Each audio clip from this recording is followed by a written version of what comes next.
tous, on se retrouve aujourd'hui pour une nouvelle vidéo qui n'était pas prévue du tout au programme.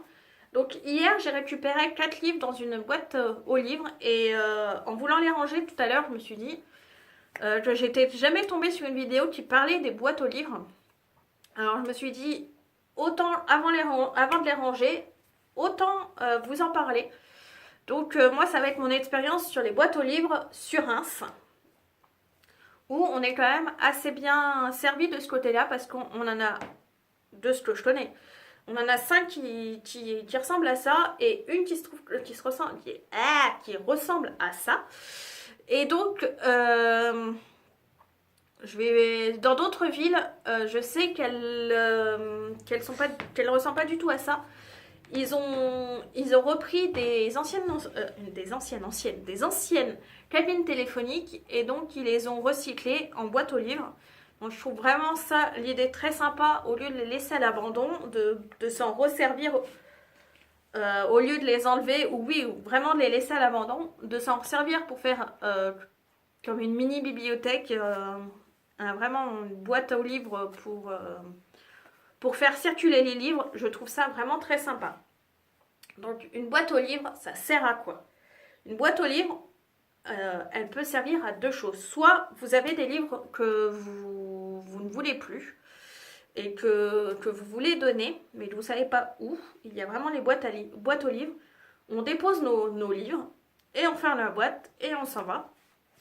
Ou sinon, quand on tombe sur une boîte aux livres, on regarde s'il y a des livres qui nous intéressent et on les prend, tout simplement. Donc c'est vraiment des échanges de livres, vraiment à faire circuler les livres que soit vous avez aimé, soit que vous n'avez pas aimé du tout. Et je trouve vraiment le concept très sympa pour tomber sur des livres que vous n'auriez jamais acheté, parce que vous avez jamais entendu parler de ces livres-là, donc vous n'auriez jamais eu l'idée de les acheter. Donc c'est vraiment le cas pour tous les livres que j'ai là. Franchement, j'en avais jamais entendu parler. Donc franchement, c'est l'occasion de les connaître. Donc déjà, je vais commencer par vous dire les boîtes aux livres qu'on a sur Reims. Donc on en a 5 comme ça qui se trouvent Place Luton, au Square Colbert, qui se trouve juste en face de la gare Reims Centre. On a au niveau de la coulée verte à Fléchambeau, dans le coin de Sainte-Anne. On a au parc de Champagne, où c'est vraiment à l'entrée, on tourne sur la gauche, qui est la droite d'ailleurs. On tourne sur la droite, et donc il y a un tout petit recoin après sur la gauche, et c'est là. Et sinon, le dernier, c'est en face des impôts. Ça doit être encore la rue Gambetta à ce niveau-là. Et donc, juste en face, il y a 3-4 bancs. Et donc, ils ont mis la boîte à livres à ce niveau-là.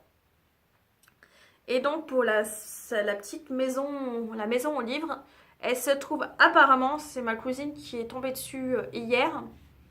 Donc, elle se trouve dans le boulevard Libergier. Donc, on a la cathédrale et on a on a le jardin du musée des Beaux-Arts, et donc ça a l'air d'être sur le petit muret où on peut voir le jardin des Beaux-Arts au niveau du boulevard Libergier. Donc juste un petit bémol que moi j'ai pu avoir, c'est l'état de certains livres que les gens peuvent déposer. C'est une honte.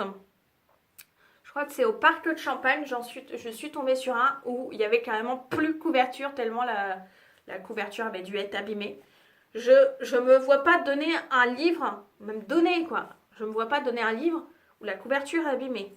Déjà, je ne mets pas mes livres dans un état pareil. La seule fois où j'ai pu avoir une couverture abîmée, c'est Laïa, ma chienne, qui l'année dernière il était encore chaud.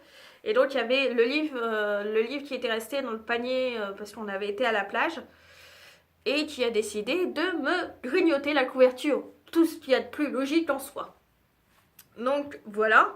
Mais sinon, oui, le livre là, je me vois pas le donner. Je sais même pas s'il n'y a pas fini au barbecue d'ailleurs. Mais ça, on n'en parlera pas. Ne m'insultez pas, mais j'allais pas m'en servir parce qu'en fait, c'était la saga, je ne sais plus quoi. un new romance, je ne sais plus. Enfin bref. Donc oui, le reste de la saga, je l'avais passé à ma bibliothèque de village, que je ne donne plus de livres à la bibliothèque de village parce que en fait la dame est toute seule. Et donc les livres, je ne sais pas si c'est encore le cas parce que ça fait un moment que j'y suis pas allée, mais les livres restent dans les cartons. Donc tant à les donner pour qu'ils servent à quelque chose, autant que je les mette dans les boîtes à livres. Maintenant, dès que je veux me séparer d'un livre, je le mets directement dans une des boîtes à livres. En général, je le mets dans celle au parc de Champagne, comme avec la chienne. Au parc de Champagne, il y a un parc à chiens. Donc en général, on profite d'être au parc de Champagne pour que je fasse un petit bifurcation pour aller voir dans la boîte aux livres. Enfin bref, je bavasse et ça n'avance pas, je vous ai toujours pas montré mes livres. Donc le premier que je vais vous montrer, c'est le seul roman que je n'ai pas. Et ça a été une très grosse surprise. On avait été en ville avec mon chéri. Donc j'en ai profité pour enfin découvrir la boîte aux livres du Square Colbert. Et donc je suis tombée sur un livre de cuisine. Apparemment celui au parc Colbert, à mon avis, doit pas être très très connu parce que moi je l'ai vu et j'ai une copine qui justement quand j'ai mis la photo des 4 livres que j'ai récupérés hier, elle disait que justement cette boîte aux livres elle était très peu fournie. Je sais pas, à mon avis les gens les mettent dans d'autres boîtes aux livres, ils doivent pas la connaître, mais c'est vrai qu'elle est très peu fournie. Mais je suis quand même tombée sur ce livre de Marabout Chef sur les recettes minceurs. Je ne l'ai pas encore très feuilleté pour voir ce que ça peut donner.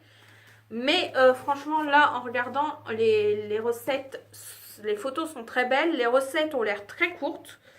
Franchement, il y a 2 petites colonnes, mais franchement, il n'y a pas l'air d'avoir non plus des grosses recettes à faire. Donc franchement, il a l'air pas mal du tout.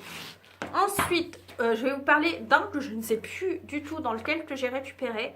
Je ne sais plus si c'est au parc de Champagne ou à celui des impôts. Mais j'ai récupéré celui-ci. Donc voilà. Ensuite, au parc de Champagne, ça c'est sûr. Justement, la dernière fois qu'on a été promener la chienne, on est tombé sur celui-là. Alors celui-là, franchement, il me tente très fortement parce que l'histoire a l'air de changer totalement par rapport à ce qu'on peut trouver d'habitude. C'est une histoire qui se passe au XIIIe siècle sur un enfant qui a été abandonné et qui va devenir troubadour. Ensuite, on a Comme la grenouille sur son nénuphar. Donc voilà. Et donc hier, j'ai été chez le médecin qui est rue Gambetta, et comme j'étais un peu en avance, je suis descendue à l'arrêt d'après, juste vraiment en face des impôts. J'ai été voir les livres et alors là j'ai été très agréablement surprise. D'une, il n'y avait aucun livre dans un état pitoyable, et de deux, il était tellement fourni que je me suis demandé si j'allais pouvoir déposer mes 2 livres que j'ai déposés.